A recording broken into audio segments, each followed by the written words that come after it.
The following for projects or more oscillator circuits. This is a high-pitched one.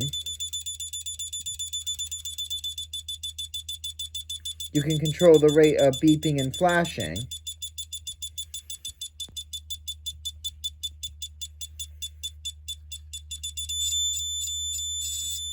You can make the sound almost steady. Well, the red light is on red LED is on continuously. And on a setting like this, the oscillator sounds a lot like a smoke detector, and the red LED could be a warning light. I replaced the whistle chip with the C2 capacitor, so now this is a low-pitch oscillator. The pitch of the sound is a lot lower than in the previous project. Continuous sound and light.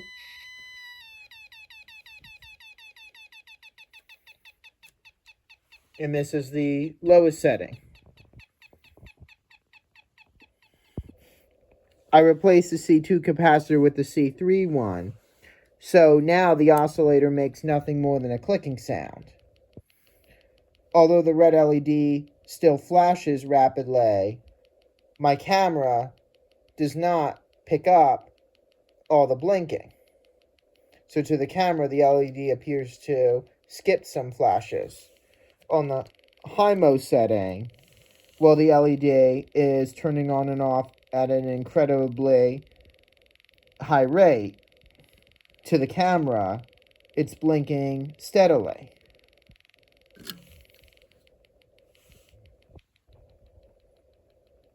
And there you have it. Last but not least, I'm using the C5 capacitor. And now, even on higher settings, the circuit clicks more slowly, and the rate of flashing is also lower for the red LED.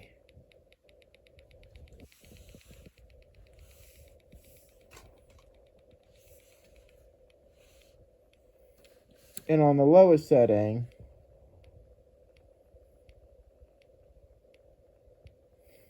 once again, the camera does not pick up all the flashes from the red LED. This circuit allows the bottom and top segments of the display to alternate on and off. And the alarm integrated circuit is controlling them. You can see how the red LED flashes on and off as the green LED brightens and dims. This kind of reminds me of lights on a carnival ride or a carnival game, which alternate very quickly. And I'm sure nowadays they use a computer system to work, some sort of oscillator device. This is the DP and 0 flasher. When I turn on the slide switch, the 0 and decimal point alternate. Although technically the decimal point remains on, but it's a lot dimmer. It's at full brightness when the 0 is off. The green LED also alternates between different levels of brightness.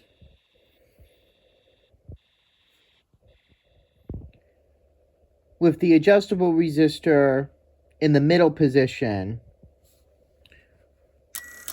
when I turn on the slide switch, the relay clicks, the motor spins, and the lamp lights for a short while. To reset the circuit, turn the switch off, wait a little bit, and then turn it back on again.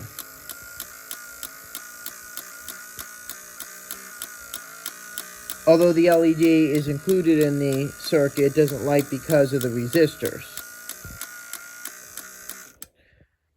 This circuit uses both the music integrated circuit and alarm integrated circuit to power the motor and 7-segment display.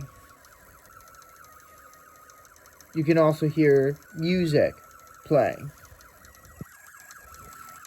through the motor. Then once the song ends, the circuit will shut off. And then to reset it, just turn off the slide switch, wait a couple moments, and then turn it back on. And it will once again play until the happy birthday song stops. But I'm going to turn it off now. I'm going to turn on the slide switch, and output from the alarm and music integrated circuits will drive the motor, LEDs, and lamp.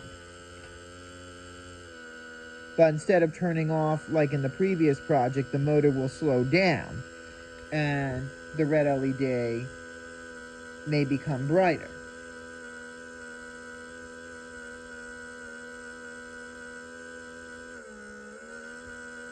You may have just heard the motor suddenly speed up.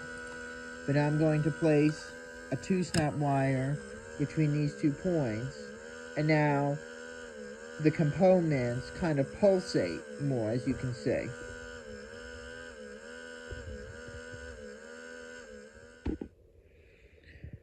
This project uses the alarm integrated circuit to control the various components.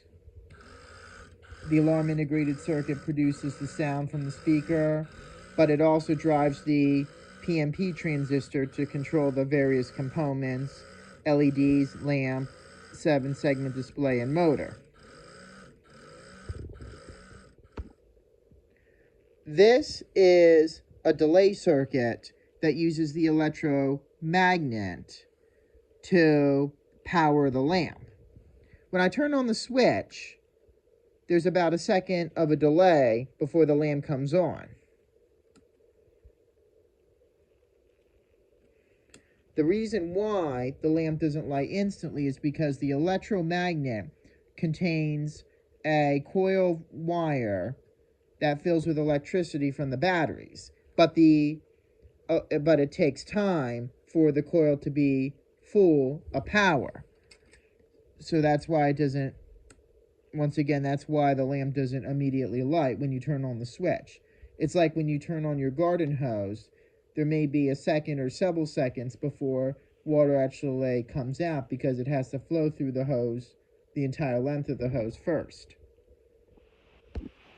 This is another delay circuit that uses the electromagnet, but this time I have the meter attached so you can see the current slowly rise as I turn on the switch. Like I said in the previous project, the coil within the electromagnet takes time to fill with electricity before the lamp can come on. This delay circuit uses both lamps, the L1 and L2. When I turn on the slide switch, first the L1 lamp lights, then the L2 lamp. The L2 lamp requires more current, so that's why it comes on even later after the L1 lamp.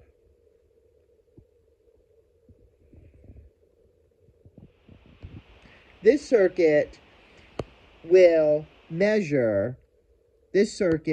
uses the meter to measure current from the electromagnet. The meter is on the high setting this time, and when I turn on the slide switch, the meter reads about 7. Now I'm going to insert the iron rod into the electromagnet, and let's see if that makes a difference. Now the meter jumps to close to 9. Take the rod out, and the current drops a bit. Now you can compare this reading on the meter to that in projects 544 and 540 through 546.